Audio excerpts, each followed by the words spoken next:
They say money changes everything, but does it really reveal who we are? Or does it merely set the stage for the secrets we've kept buried all along? This is the true-to-life saga of Maxwell Harrington, a self-made millionaire, and the two women who changed his life forever. One was his devoted pregnant wife, Ariana, who believed in his dreams from day one. The other was Felicia Morgan, a mysterious mistress who crossed boundaries the moment she grabbed his gold-rimmed credit card. What followed was a whirlwind of deception, financial sabotage, and dramatic reckonings no one saw coming. Brace yourself for a heart-stopping tale of betrayal, money, and justice served cold. Maxwell Harrington was no stranger to ambition. He had, after all, built his fortune from scratch, starting with a scrappy marketing agency in his early 20s and expanding into real estate investments that turned him into a multi-millionaire by the time he was 35. Married to Ariana, a former paralegal who supported his hustle from the days of ramen dinners, Maxwell seemed to have it all. Their life was a beautiful tapestry of high-end galas and heartfelt Sunday brunches with close friends. If you looked at any photograph of the couple, you'd see two people who genuinely cared for each other, their eyes lit by shared dreams. Ariana's pregnancy came like a bright star in an already glittering sky. After years of trying, the couple was finally expecting their first child. Maxwell was overjoyed. He wanted a family legacy to pass down, someone to carry forward the Harrington name. And Ariana glowed with the promise of motherhood, envisioning a stable, loving home for their baby girl. But stability is often an illusion. Beneath the surface, Maxwell's hectic lifestyle tugged him in many directions. Late-night meetings, international business calls, and impromptu networking events became his norm. Ariana, initially understanding, began to worry about his constant fatigue, the hollow look in his eyes whenever he rushed from one meeting to another. Then there was Felicia Morgan, a spirited entrepreneur trying to launch her own event planning startup. She'd first crossed paths with Maxwell at an exclusive charity fundraiser for local youth programs. She was there not as a guest, but as part of the event's organizing team.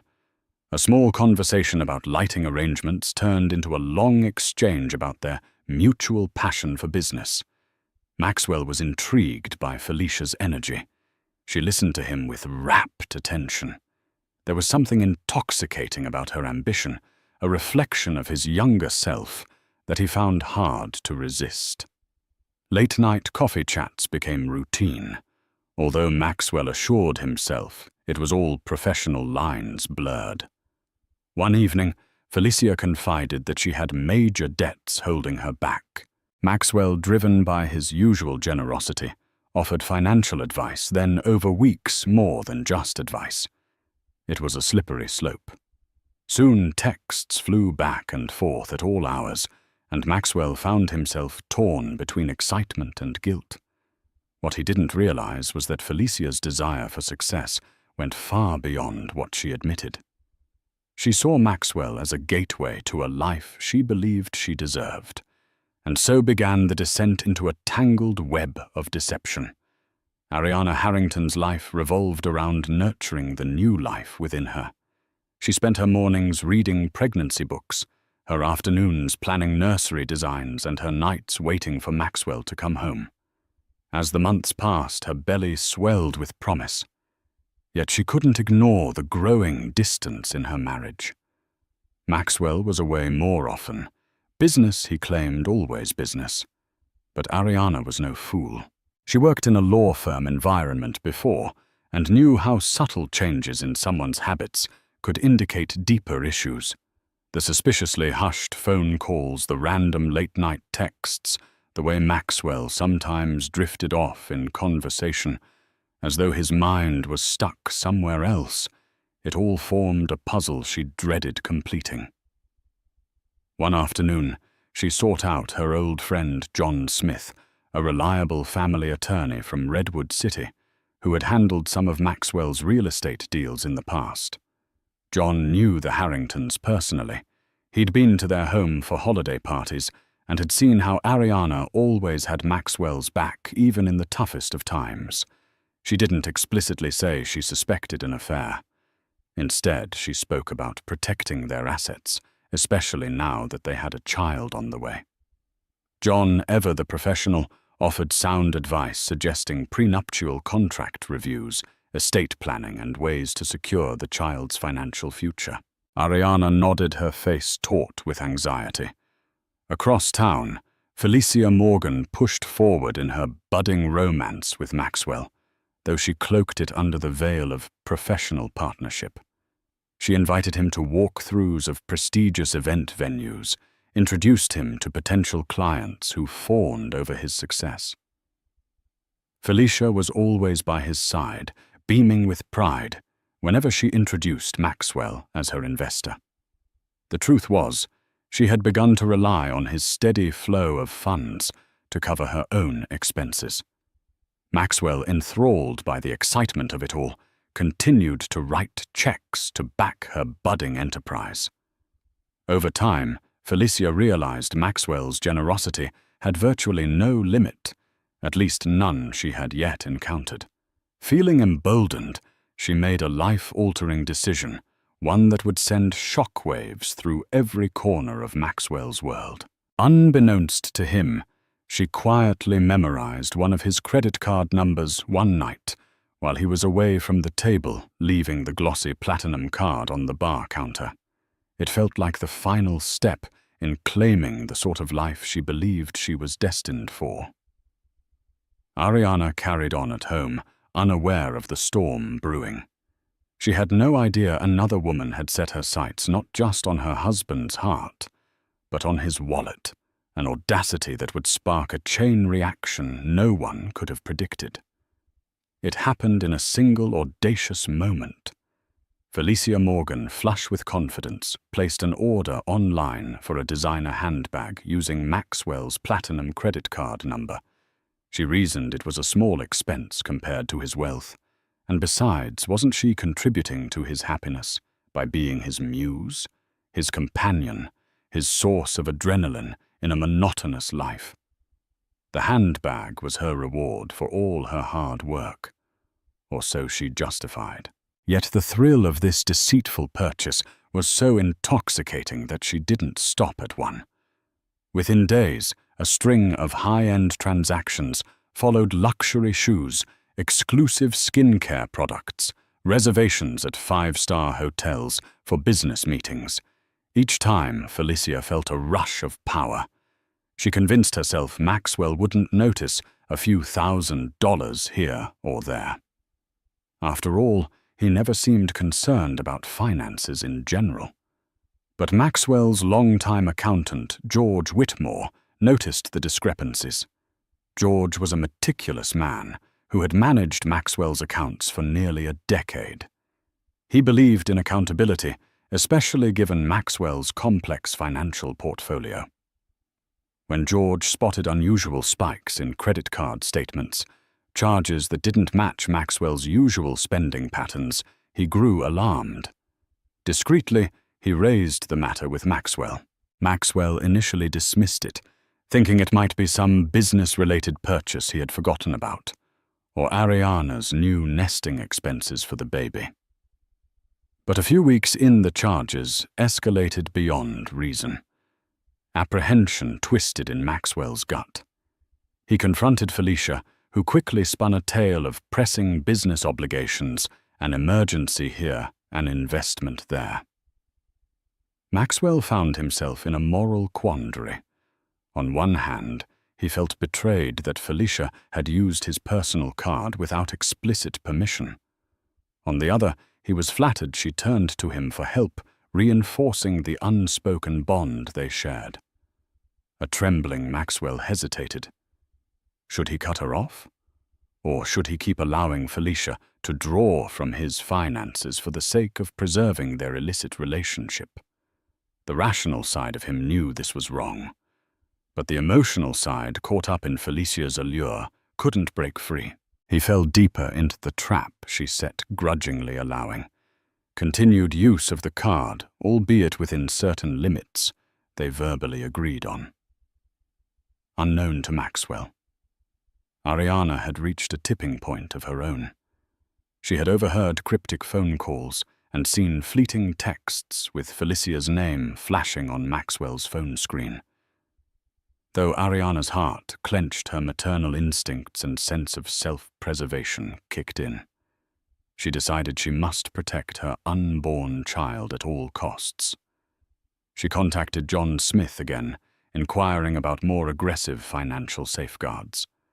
Something in the air told her she needed to be ready for the worst.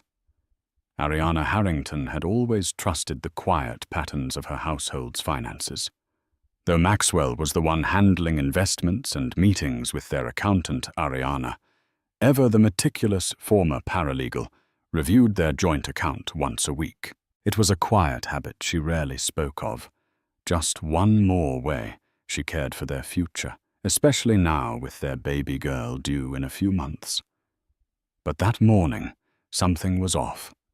She had just finished breakfast, a bowl of oatmeal she barely touched, when she opened her laptop and logged into the bank portal. Her fingers hovered over the keyboard, mindlessly rubbing her growing belly as the page loaded. Her eyes scanned the screen, then froze. A charge for nearly $800 at a luxury salon. In Felicia Morgan's zip code. Ariana stared, her breath catching. It wasn't the amount that stung, it was the name of the establishment. She'd never been there. Never even heard of it until she vaguely recalled Felicia mentioning it in passing at a charity event months ago. Her heart began to hammer. Clicking deeper, Ariana opened the last 3 statements. Page after page of purchases unraveled before her eyes. Boutique hotel reservations, exclusive spas, 5-star restaurant charges, none of which matched their calendar or her memory. A few had Felicia's name scribbled in the memo line. Ariana's breath came in shallow waves. She felt like the floor had vanished beneath her. She printed the statements, her hands trembling, ink smudging slightly from her grip. All at once, the late-night calls. The sudden mood swings, the tired lies, disguised as meetings, they all made sense. Rage and devastation collided in her chest. Her pregnancy hormones intensified every emotion into something volcanic. That night, she waited indolent. The dinner table was set for 2 baked salmon, sautéed asparagus, and a side of mashed sweet potatoes. The plates remained untouched as she sat still like a storm before eruption. Maxwell walked in just after 7, loosening his tie, looking as though he expected another quiet evening. The moment he saw Ariana's face, he knew. "We need to talk," she said sharply. The air grew thick. Within minutes, the table was covered in printed bank statements. Ariana's voice trembled, but her words were sharp as daggers. "Would you care to explain why someone named Felicia is making luxury purchases with our card? Don't insult me by saying it's for business." Maxwell stuttered, taken off guard. "It's not, it's complicated." "No, it's actually very simple," Ariana snapped, standing up. "You let your mistress treat our accounts like her own personal piggy bank. While I'm here, carrying your child." Maxwell's eyes fell to the floor. It wasn't supposed to happen like this. She needed help. Help. Ariana laughed bitterly. So now help means designer shoes and hotel rooms. "Tell me, Maxwell, how many nights did you stay in those hotel rooms?" He opened his mouth, then closed it again. For the first time, he had no smooth justification, no half-truth to fall back on. His silence said it all. Ariana turned away, her hand on her belly, as if protecting her daughter from the ugliness unraveling in their home. "I gave you everything. I stood by you when we had nothing. And now you're handing our future to a woman who saw you as a walking ATM." Maxwell moved toward her, but she stepped back. Her body trembled not from fear, but from a surge of strength she hadn't known she possessed. "Don't," she warned. That night, after Maxwell retreated to his office in defeat, Ariana made a phone call that changed everything. Her voice shook only once at the beginning. "John, it's Ariana. I need you." John Smith, the trusted family attorney who had been like a big brother to her since law school, listened calmly as she explained the situation.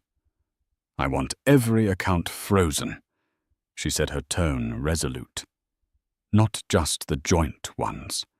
If there's a way to prevent him from funneling any more money to her, I want it done. Now." John was quiet for a moment. "You're not filing for divorce."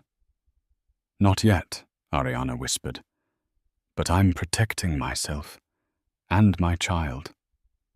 Within 24 hours, emergency legal mechanisms were in motion. Ariana had every right under community property laws and spousal protections to limit access to shared funds if marital misconduct threatened their financial stability. John moved quickly, drafting temporary injunctions, initiating asset transfers into irrevocable trusts, and locking down the family's most liquid holdings. Maxwell found out the next morning when his card was declined at a cafe. Then again, when he tried to wire money to his office payroll account. Then again, when he called George, his accountant, and was met with, "I think you better talk to Ariana." Panic set in.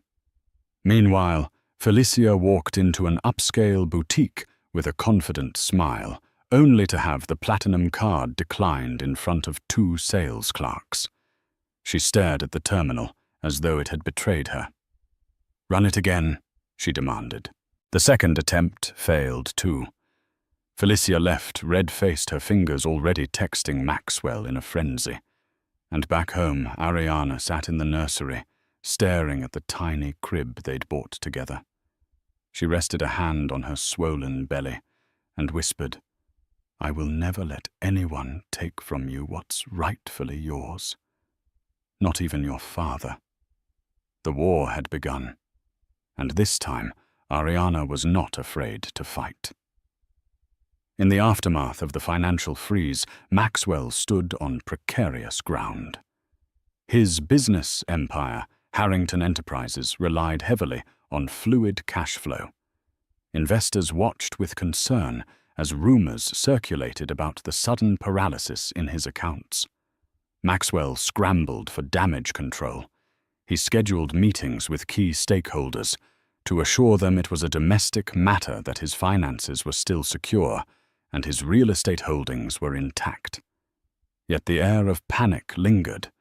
Banks don't just freeze accounts for no reason, and word spreads quickly in high net worth circles. Meanwhile, Felicia Morgan was in a panic of her own. She'd built her budding event planning business on the assumption of Maxwell's continued support.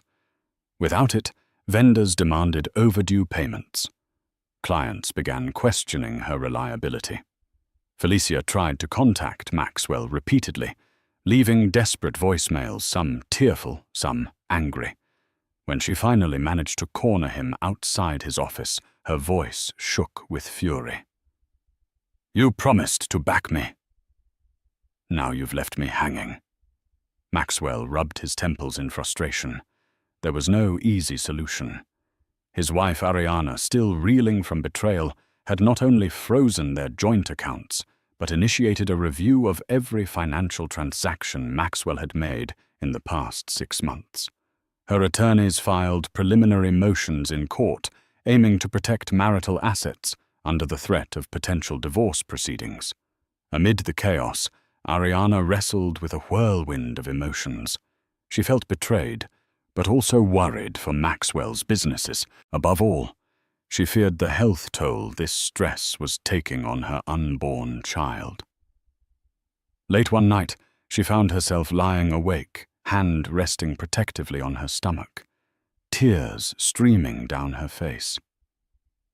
She recalled her earliest memories with Maxwell scrimping for rent, celebrating their first big investment success with cheap champagne. How did they get here? How could someone so once devoted and loving betray her in such a cavalier way? At that moment, Ariana vowed that if there was any glimmer of hope for her marriage, Maxwell would have to earn it. She couldn't stand by while Felicia, this cunning mistress, threw their lives into turmoil. Ariana decided to schedule a meeting with Felicia. It was a bold move, possibly dangerous for her emotional state, but Ariana felt it was necessary. She needed to look her husband's mistress in the eyes and see exactly what kind of woman had so brazenly hijacked their finances. Maxwell, upon learning Ariana's intention, tried to dissuade her. He wanted to shield Ariana from further stress, but in truth, he feared what Felicia might say. The stage was now set for a tense emotional standoff, a meeting that could either spark the path to redemption or ignite a final destructive conflagration. Ariana chose the cafe with care, a high-end spot tucked discreetly into a tree-lined block in Menlo Park. Elegant but understated, it was a place with soft jazz white marble counters and polished staff who knew better than to interrupt when emotions ran high. She needed neutral territory, not just for safety, but to steady herself. The idea of confronting Felicia Morgan, her husband's mistress, the woman who had siphoned money from their marriage like a parasite, felt surreal. But Ariana wasn't here for a fight. She was here for clarity. She arrived 15 minutes early, dressed with quiet power, in a black maternity dress that hugged her belly, her hair tied back in a no-nonsense bun. No jewelry other than her wedding band. Her makeup was light but sharp. She wasn't there to impress. She was there to send a message. She ordered chamomile tea and took the corner table her back to the wall where she could see the door. Her hands fidgeted over the manila folder, tucked into her purse printed statements, notes from John Smith, highlighted proof of Felicia's audacity. But she hoped she wouldn't need them. She hoped this would be civil. Brief. Surgical. At 11:17 a.m., Felicia arrived. She swept in like a woman used to taking up space wrapped in a powder blue blazer Ariana suspected had been charged to Maxwell's card.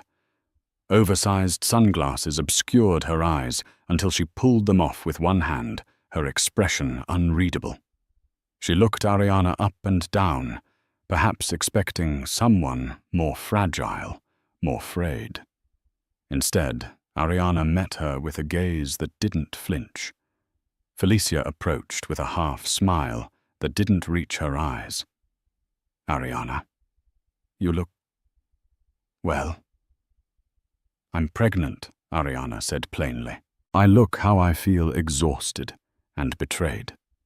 Felicia slipped into the chair across from her and crossed her legs. "Look, I didn't come here to be scolded." "Good. I didn't come here to scold," Ariana said, folding her hands. "I came to understand how a woman could look another woman in the eye and still justify stealing from her." Felicia scoffed softly, as if offended. "I didn't steal anything," Maxwell offered. "He didn't offer his credit card," Ariana interrupted. "You took it. You memorized the number while he wasn't looking. That's theft, Felicia. Plain and simple."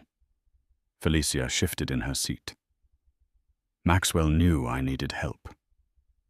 I was trying to build something for myself. He didn't say no when the statements came in. That's not theft, that's consent by silence." Ariana blinked slowly, trying to stay calm. Her heart pounded in her ears, but she kept her tone cool. You really believe that?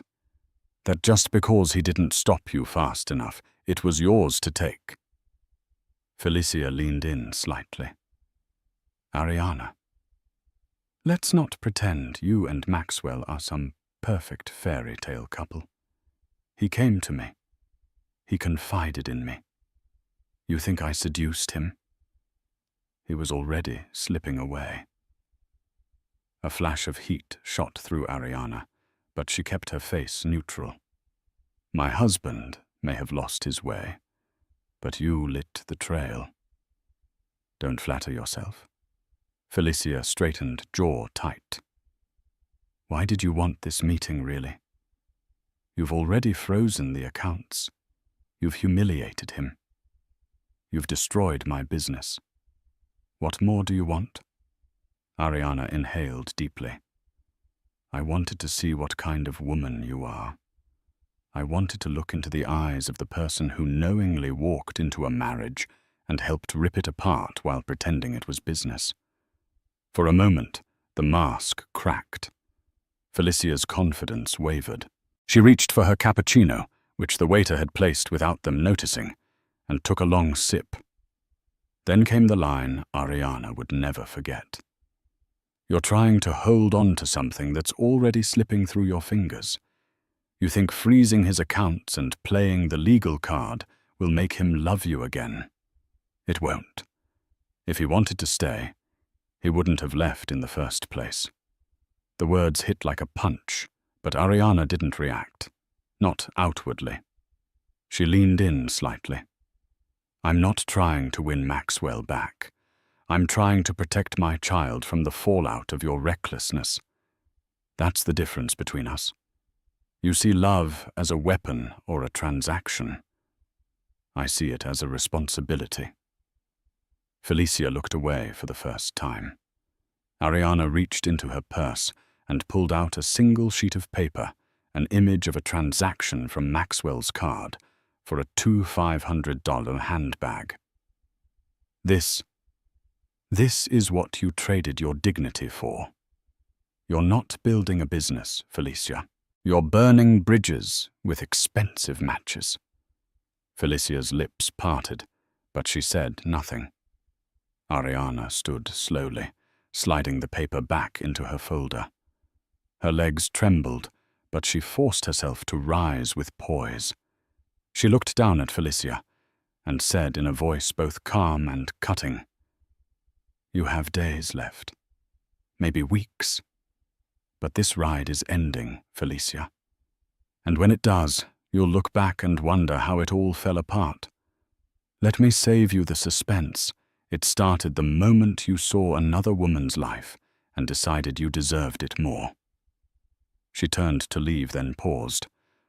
Oh, and one more thing if you try to retaliate through media or lawyers.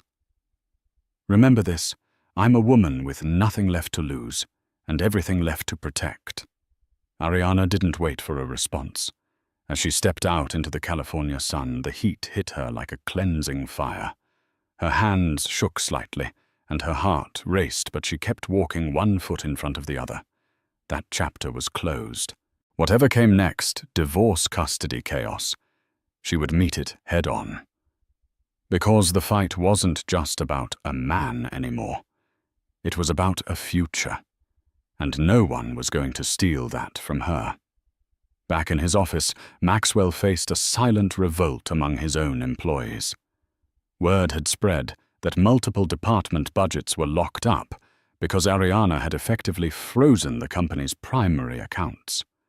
Some staffers whispered that Maxwell was distracted by a scandalous affair, while others worried for their job security. The corporate atmosphere grew tense, overshadowing the once celebratory environment where big deals were closed almost daily. On top of that, Felicia's event planning startup began to crumble. She had leveraged Maxwell's name to secure vendor contracts, but without a steady influx of capital, those arrangements fell through. Angry suppliers threatened legal action. Clients cancelled forthcoming events, refusing to pay Felicia's retainer fees since she no longer had the means to execute the lavish galas she'd promised. Alone in his plush corner office, Maxwell gazed out the panoramic window, watching the city skyline blur into a hazy mosaic. A sense of regret gnawed at him. He replayed every choice, every flirtatious coffee meeting, every hush-hush phone call with Felicia. The guilt pressed on his chest heavy as a stone. For all his business acumen, he had allowed a reckless affair to jeopardize not only his marriage, but also his reputation and the livelihoods of those who worked for him. Desperate for a solution, Maxwell dialed Ariana's number. She answered, her tone icy. He pleaded for a meeting, insisting he wanted to fix things for the baby's sake, if nothing else. Ariana agreed, but only under the condition that John Smith be present. Maxwell hesitated. Involving a lawyer felt like a barrier between them, but Ariana was unyielding. She needed legal protection and emotional distance, a buffer against the heartbreak. They met at John Smith's law office, a place that felt sterile and tense. Ariana looked tired, her hand cradling her baby bump protectively. Maxwell felt a pang of remorse seeing her so worn down. John laid out the terms for unfreezing certain accounts, but demanded full transparency of Maxwell's finances, including all transactions to Felicia. Maxwell had no choice but to comply. The alternative was to watch his empire collapse further. As Ariana listened to the enumerations of Felicia's expenses, each designer purchase, each extravagant meal, she realized just how deeply Maxwell had been financing another woman's lifestyle. Tears of anger and despair welled in her eyes. In that moment, Maxwell saw the depth of the pain he had inflicted upon the woman who had always stood by him. John requested a recess, giving Maxwell and Ariana a moment alone in the conference room. Maxwell reached for Ariana's hand, but she pulled away. The silence was deafening. The fate of their marriage and Maxwell's future hung in the balance, waiting for Ariana's decision. The next day brought an unexpected development. Felicia Morgan showed up at Harrington Enterprises, refusing to leave the building until she spoke to Maxwell. Security tried to deter her, but she caused a scene in the lobby loud enough for curious employees to gather. Eventually, Maxwell appeared, his face taut with frustration. He escorted Felicia into a private conference room. There she broke down, tears streaming down her cheeks as she recounted how her fledgling business had all but collapsed. She was being harassed by creditors, and she had no money left to keep her apartment. Felicia demanded Maxwell give her a final severance so she could start over. Her tone, halfway between desperation and threat, suggested she might go public with their affair if he didn't comply. Maxwell was stunned.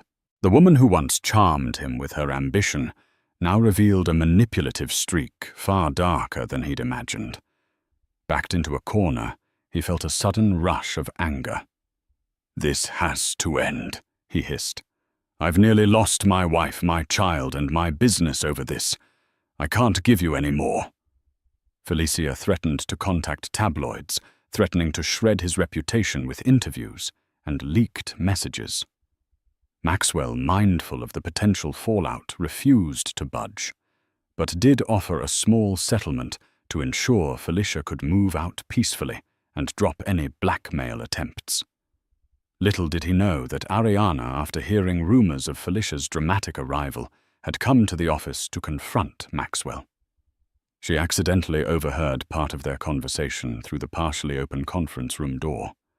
As she listened to Felicia's threats and Maxwell's desperate attempt to clean up the mess, Ariana felt both a pang of pity for Maxwell and a hardened resolve to protect herself.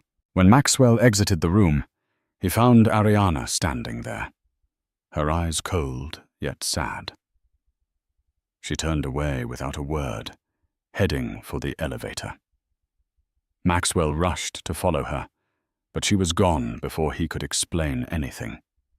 In that elevator ride down, Ariana thought of all the illusions that had been shattered, the illusions of a perfect marriage, of unwavering loyalty, of untainted success. That evening, Ariana called John Smith and instructed him to move forward with an aggressive legal strategy. She wanted a formal agreement that would ensure financial security for her and her unborn child. She was no longer content with partial measures. Maxwell's pleas for forgiveness and second chances felt hollow. In her mind, actions needed to speak louder than words. While Maxwell grappled with his crumbling personal life, the walls began closing in on Felicia Morgan.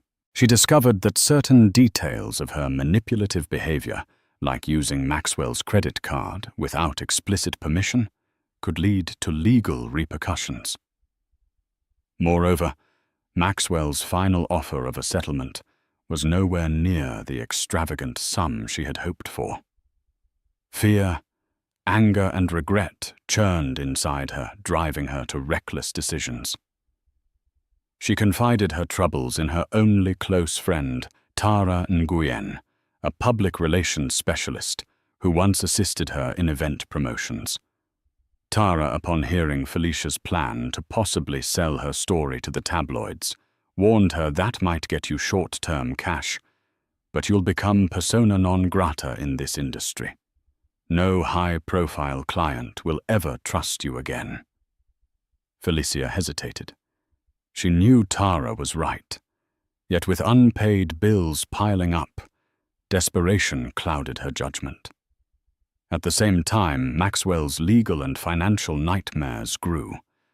Ariana's lawyer sent him a draft settlement that was substantially more than just spousal support. It demanded that Ariana become the primary beneficiary of multiple key assets, ensuring she and the baby would be protected. Maxwell's pride was wounded. Everything he'd built might end up under Ariana's control, yet he lacked leverage. He had no moral high ground to stand on. Feeling the immense weight of his choices, Maxwell arranged a sit-down with Ariana this time, without lawyers. In the living room of their once happy home, he confessed his wrongdoing in a halting, remorseful voice. He apologized for betraying her, for jeopardizing their child's future.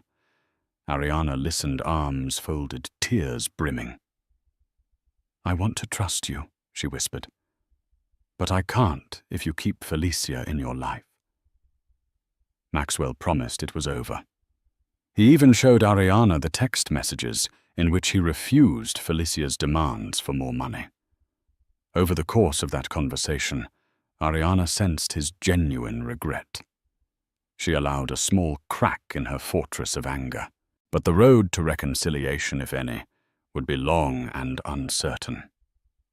She left that meeting with a heavy heart, telling Maxwell she needed more time to think and that the current legal arrangements would remain in place until she felt secure. Meanwhile, Felicia took a daring step. She contacted a freelance journalist who specialized in wealthy scandals. Though she stopped short of giving a full tell-all, she hinted she had juicy information about a millionaire's extramarital affairs, shady financial dealings, and a pregnant wife scorned. If the story broke, it could catapult Felicia into the public eye, but it could also backfire spectacularly. The seeds for the next chapter of turmoil had been sown. Amid the swirling rumors, Ariana's health took a downturn. She experienced early contractions one evening and had to be rushed to the hospital. Maxwell, informed by Ariana's distraught mother, abandoned everything to be by her side. Outside the maternity ward, he paced anxiously, haunted by the realization that his reckless actions might be placing Ariana and their child at risk. When Ariana stabilized, the doctors advised strict bed rest for the remainder of her pregnancy. Stress was her enemy, they warned, and any emotional upheaval could trigger premature labor. Maxwell felt an overwhelming sense of guilt and responsibility. Watching Ariana lie there, exhausted and tearful, forced him to confront the magnitude of his betrayal. While Ariana recuperated in the hospital, Maxwell took a crucial step. He convened a meeting with his lawyer, George the accountant, and John Smith. He wanted to expedite any documents necessary to ensure Ariana's financial security immediately. Whether they stayed together or not, she and the baby would want for nothing. John, though skeptical of Maxwell's change of heart, agreed to set up a trust fund that protected Ariana and the child, accessible only by Ariana's signature. Maxwell also insisted that once Ariana and the baby were healthy and safe, he would return all joint funds to her oversight. John drafted the paperwork, and Maxwell signed an act of contrition that carried considerable weight. In a parallel move, Maxwell decided to go on the offensive with Felicia. Through his lawyer, he sent a cease and desist letter warning her against making any defamatory statements or attempting blackmail. He also demanded reimbursement for any unauthorized transactions she had placed on his card, threatening civil action if she did not comply. Felicia, enraged, saw her once lucrative fling transform into a nightmare of legal threats. And then came the unexpected. Felicia discovered she too was pregnant. Shock and terror washed over her in equal measure. She wasn't sure if Maxwell was the father, but if he was, it could change everything. Confusion gnawed at her. Was this a stroke of luck that might restore Maxwell to her side, or was it yet another layer of complication that would destroy them both?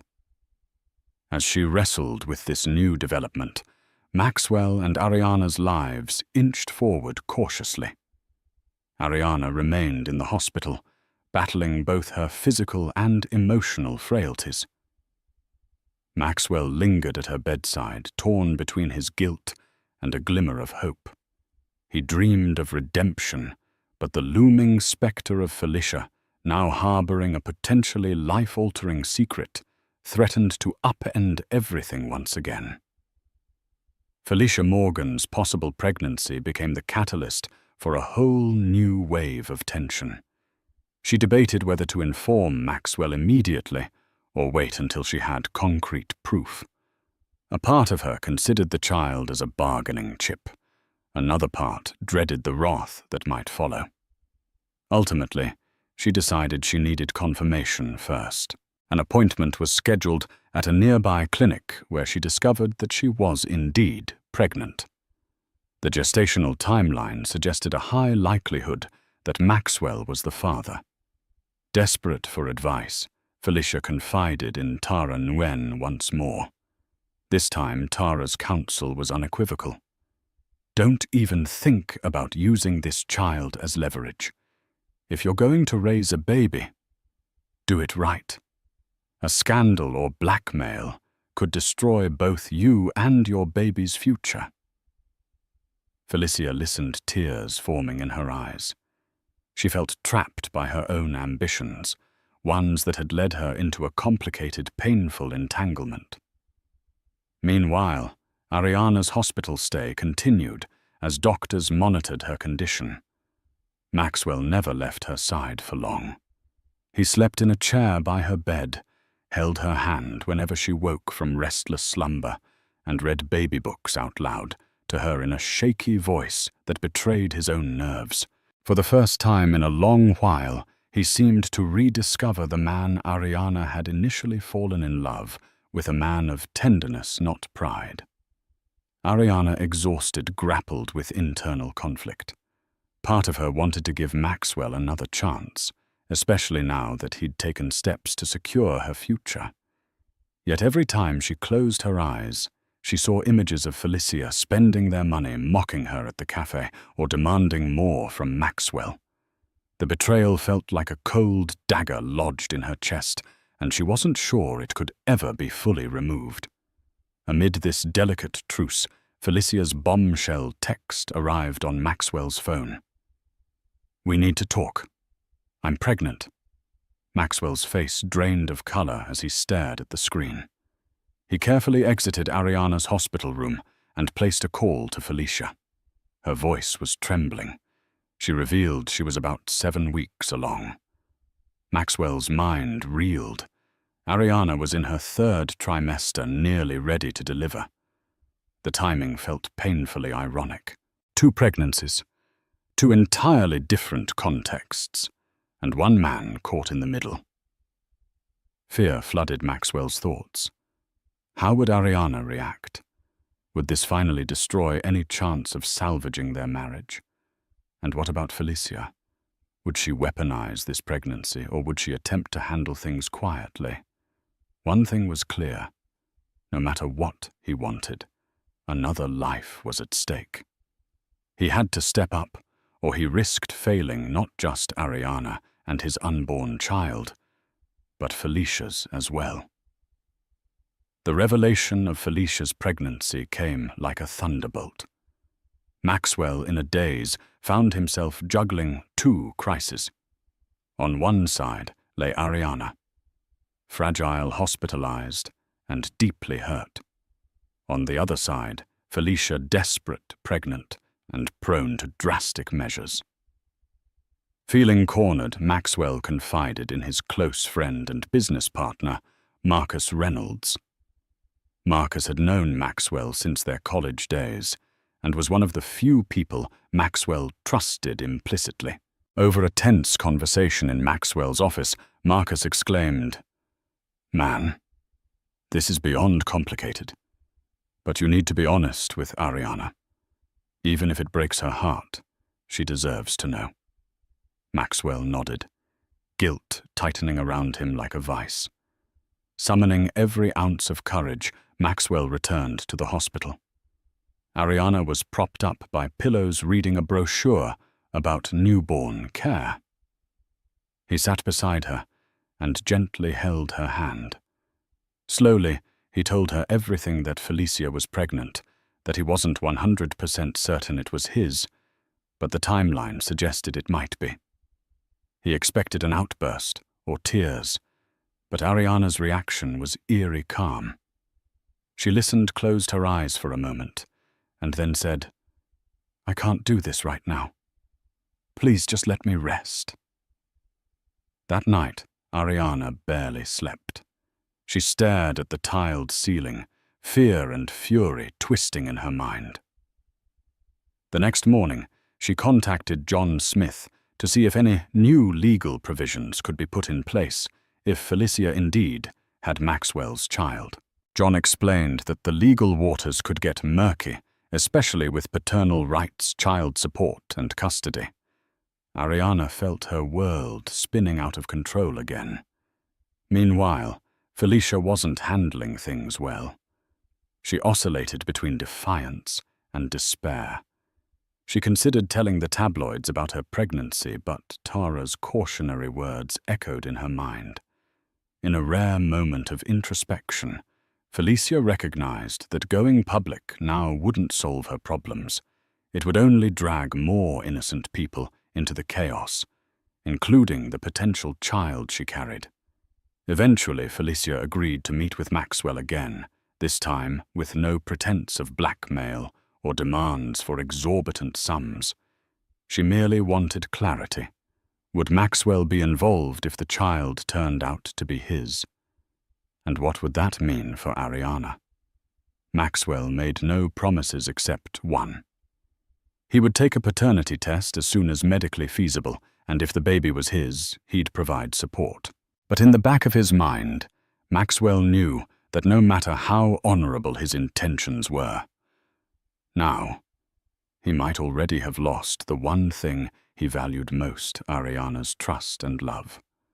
All he could do was wait and see if time and fate offered any path to redemption. As the weeks passed, Ariana was discharged from the hospital under strict instructions for bed rest at home. She returned to a house that felt both familiar and alien. The nursery remained decorated in soft pastel hues, a hopeful sign of the new life soon to arrive. Yet every corner of the home seemed haunted by memories of betrayal. Maxwell moved into a guest room at Ariana's insistence. Their interactions were polite but distant. He took care of chores, managed her medications, and tried to ensure she had minimal stress. Yet the unspoken tension between them lay like a chasm. The only thing keeping them together was their shared concern for the baby's imminent arrival. One afternoon, Ariana's mother, Helena, came to visit. Helena was a warm, comforting presence, and Ariana found temporary solace in her mother's familiar embrace. Helena spoke frankly. "I can't tell you what to do, but I can tell you that life's too short to live in bitterness. Whether you forgive Maxwell or not, focus on your health and the baby's." Ariana sobbed into her mother's shoulder, torn between lingering affection for Maxwell and the acute sting of his betrayal. In another part of town, Felicia coped with morning sickness and a mounting sense of isolation. She'd cut ties with most of her professional contacts, humiliated by her downfall. She seldom left her small apartment, which she could barely afford. Maxwell's minimal financial assistance helped with prenatal vitamins and checkups, but nothing more substantial was set in stone until a paternity test confirmed the child's father. Eventually, Felicia scheduled the paternity test for when she was far enough along. Maxwell complied, slipping out from Ariana's watchful eye for the hospital visit. Days afterward, the results arrived by courier at Felicia's doorstep. Her hands trembled as she opened the envelope, scanning the lines of text that would either tether her to Maxwell forever or release her from his life. The result: 99.9% probability of paternity. Maxwell was the father. Shaken, Felicia called Maxwell immediately. He answered, bracing himself. When she confirmed the result, he felt both dread and duty. He had no choice but to inform Ariana, and the mere thought of that conversation made his stomach churn. The reality that he would soon have 2 children, one within a marriage on the verge of collapse, and another with a mistress he was no longer sure he even liked, was almost too much to bear. News of the confirmed paternity set the final gears of fate into motion. Life was about to become more complicated than any of them had ever imagined. It was 3 days before Ariana's due date when Maxwell delivered the dreaded news. Felicia's paternity test confirmed the baby was his. Ariana listened in stunned silence, her face pale. She pressed a trembling hand against her belly, as if to shield her unborn daughter from the heartbreak unfolding. The emotional toll proved too much. She went into labor prematurely that very night, her body racked by contractions that came in fierce waves. Panicked Maxwell rushed Ariana to the hospital. The hours that followed were a blur of bright lights, 4 drips, and encouraging nurses. Ariana's labor was complicated by her high blood pressure. But after a grueling night, she delivered a baby girl, Mia Harrington. The moment Maxwell held his daughter, a seismic shift occurred in his heart. A wave of unconditional love washed over him, followed by overwhelming remorse. He made a silent promise to his newborn child. He would be a better man. Yet the miracle of birth did not erase the heavy realities beyond the hospital walls. Once Ariana stabilized, Maxwell gently asked if she would allow him to put Mia's name on the birth certificate. Ariana agreed. Despite her anger and pain, she knew Maxwell was still the father of her child. She watched him hold Mia with a mixture of sorrow and longing, aware that he might soon be holding another baby in another hospital with another woman. Back at Felicia's apartment, the finality of her pregnancy weighed on her. She was due in 5 months, and with the paternity test results, She suddenly had legal grounds to demand child support. Yet the last thing she wanted was another battle. She saw how Ariana's health had suffered, and for the first time she felt genuine empathy. "Maybe I should just leave," she told Tara during a tearful conversation. Tara, trying to be supportive, said, "If you do it for the right reasons, your baby's well-being, not just to run from guilt." In the days following Mia's birth, Ariana's resolve hardened in one direction. She asked Maxwell to move out. She wanted space to heal, to figure out her next steps, without the daily reminder of betrayal. Maxwell complied, renting a small penthouse suite across town. He visited Mia regularly, but never overstayed his welcome. Each visit was painful yet precious. He yearned for Ariana's forgiveness, but the distance in her eyes told him that his penance was only beginning. Outside the hospital window, life went on. Traffic, bustled people laughed in cafes, and the world spun oblivious to the private chaos of 3 intertwined lives. Somewhere in that chaos, Maxwell clung to hope that one day Ariana would see a man worthy of redemption. But for now, the harsh consequence of his affair and the unborn child with Felicia defined the grim reality he couldn't escape. Weeks turned into months, and life settled into a strained pattern. Ariana focused on caring for Mia, finding solace in the tender innocence of her newborn. She hired a part-time nanny to help when the demands of single-handed motherhood became too great. Meanwhile, Maxwell juggled fatherhood visits damage control within Harrington Enterprises and Felicia's pregnancy. Despite all the turmoil, Ariana's legal arrangements had ensured she was financially secure.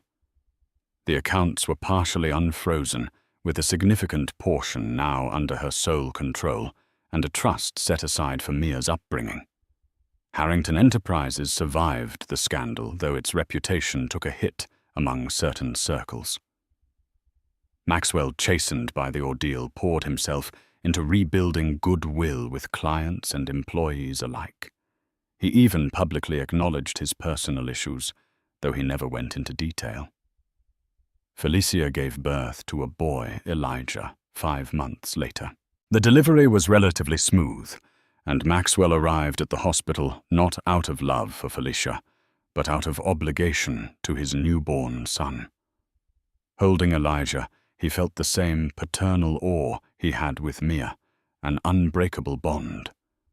But no matter how strongly fatherhood pulled at his heartstrings, he couldn't deny the cold silence between him and Felicia. She seemed distant, her eyes filled with regret. Perhaps realizing that even motherhood couldn't magically fix the fractured relationships or her tarnished reputation. A quiet agreement emerged. Maxwell would support Elijah financially, ensure he had every opportunity in life. Felicia, for her part, would not push for further interference in Maxwell's affairs or Ariana's domain. She contemplated moving out of state to start anew, which might allow all parties involved a chance at healing in their own way. In the ensuing months, Ariana gradually found her footing as a mother. She remained cordial with Maxwell, allowing him regular visits with Mia. Yet their marital status hung in a delicate balance. Ariana wasn't sure if she could ever fully forgive him, nor was she certain about pursuing a divorce. They attended a few counseling sessions, but the emotional scars ran deep. It would take a tremendous effort, and perhaps a miracle for them to rebuild. As for Felicia, she quietly slipped out of the social scene. Rumor had it, she moved to a small town in Northern California, living off a modest child support payment, and trying her best to provide for Elijah in a fresh environment. The hush of her departure was a stark contrast to the brazen steps that once set this entire saga in motion. For Maxwell Ariana and Felicia Karma had played its course, swift, brutal, and unrelenting. Each was left with a piece of the wreckage and a chance, however slim, to forge a different future. The question remained, would they ever find true peace, or would the ghosts of their choices linger indefinitely? In the end, all three paid a steep price for their roles in this tumultuous affair. Ariana, betrayed yet strong, discovered a reservoir of resilience she never knew she possessed. Maxwell, humbled and contrite, learned that true wealth lies not in bank accounts, but in the relationships we nurture. And Felicia, once intoxicated by power and material gain, found herself rethinking what success and happiness truly mean. This roller coaster saga of love, betrayal, and cold financial retaliation reminds us that actions carry consequences beyond what we can see in the moment. It's a cautionary tale. Building a life on deceit may yield instant gratification, but the eventual price is almost always higher than we can afford. If you found this story compelling, please give the video a thumbs up, share your thoughts in the comments, and subscribe to our channel for more real-life dramas and eye-opening tales. Your support keeps us going.